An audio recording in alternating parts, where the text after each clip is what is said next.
रात भर नींदिया ना वे सजना, तोहरी याद में भिंजे अखियाँ, आजा मोरे पास हो पिया। तोहरे बिना दिल ना लागे सजना, रात भर नींदिया ना वे सजना। तोहरी याद में भिंजे अखियाँ, आजा मोरे पास हो पिया।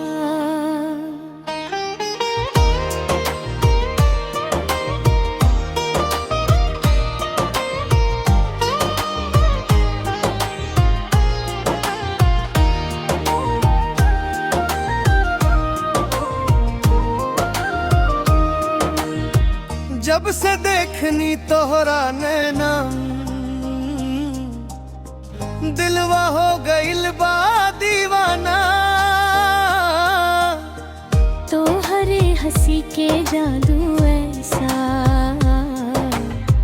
भूला ना पाई दुनिया सारा। चांद भी फीका लागे हमके, तोहरे मुखड़ा के आगे। सांस सांस में नाम तोहार बा, दिल तोहारे संग भागे। मुखड़ा तोहरे बिना दिल ना लागे सजना, रात भर नींदिया ना वे सजना। तोहरी याद में भिंजी अखियाँ, आजा मोरे पास हो पिया।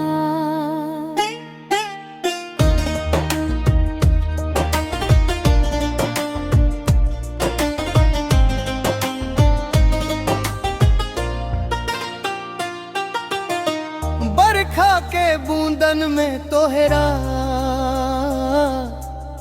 चेहरा हमके नजर आवे।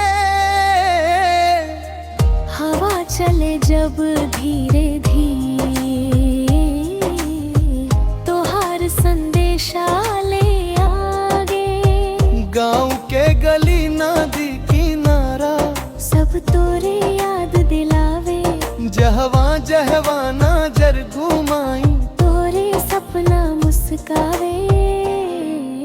मुखड़ा तोहरे बिना दिल न लागे सजना, रात भर नींदिया ना वे सजना। तोहरी याद में भिंजी अखियाँ, आजा मोरे पास हो पिया।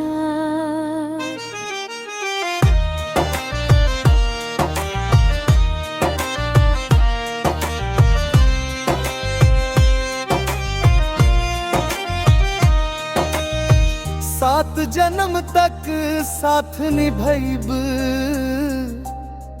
ई वादा आज करेली। दुनिया चाहे कुछो कहेलू, तोहरे खातिर जी लेली। हाथ में हाथ रहे हमेशा, यही अरमान हमारा। तोहरे संग सजल बा सपना, सुंदर सा संसार हमारा। ब्रिजड़ा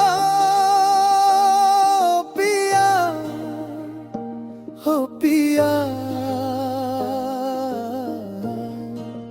दिल के धड़कन बन गईलू। ओ पिया, ओ पिया, जिए के कारण बन गिलू। मुखड़ा तोहरे बिना दिल न लागे सजना, रात भर नींदिया ना वे सजना। तोहरी याद में भिंजे अखियाँ, आजा मोरे पास हो पिया। तोहरे बिना दिल न लागे सजना, रात भर नींदिया ना वे सजना। तोहरी याद